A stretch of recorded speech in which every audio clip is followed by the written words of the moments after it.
never a plan to make an album. It was people coming to our gigs, and after the shows they'd say, can we buy you a record or can we buy you a CD? And we thought, well, we should probably make one, shouldn't we? Hopefully make a classic New Zealand record, Taite.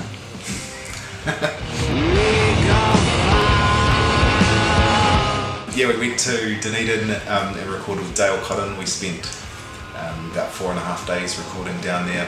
James, our bass player, used to run a studio with Dale about 10 years ago. We were living in my house and we were just, just hanging out, basically. Hanging out, recording, and I think what we were trying to do was really create a sense of sort of otherworldliness.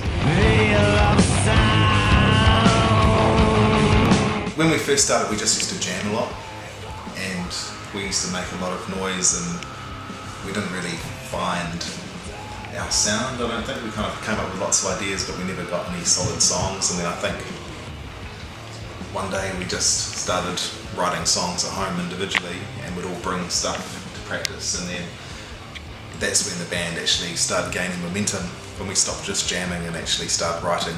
I just go through a process of just listening to what they play, and then adding, just begin with noise over the top, and then eventually that noise turns into one word, and then that one word can turn into a line.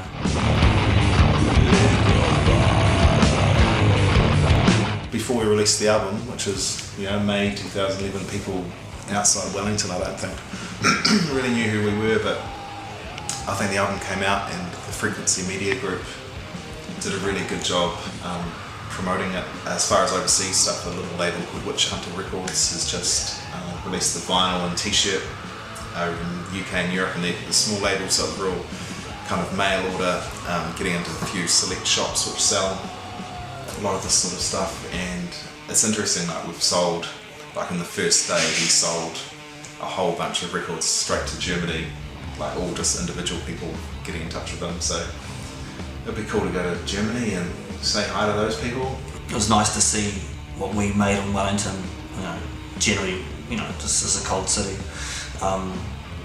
That sort of music is echoed around the world a bit, and it'd be great to take it a bit further.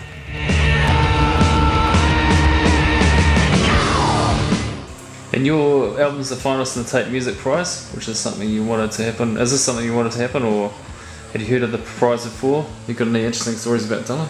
I've followed the Taite since it began, because it reminded me of the Mercury Music Prize in England. When I lived in England, that started around that time. I think it's great for a band to be nominated. The cash prize thing separates it from, like, say, the TUI or whatever, which obviously winning a TUI would be pretty cool. But having a cash prize is it means that your band can actually do something practical with it, rather than having just an award on the mantelpiece. You can actually take that money to go and... It's plane tickets to Europe, basically.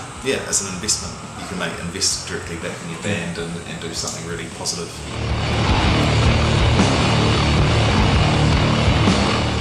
If you win, that $10,000, will some of it go on to some credit for your phone, so I don't have to ring you back all the time? To me, it just symbolises 4 tickets to Europe for Beastwars. Couldn't be any better than that, I think. So yeah, it'd be great to win.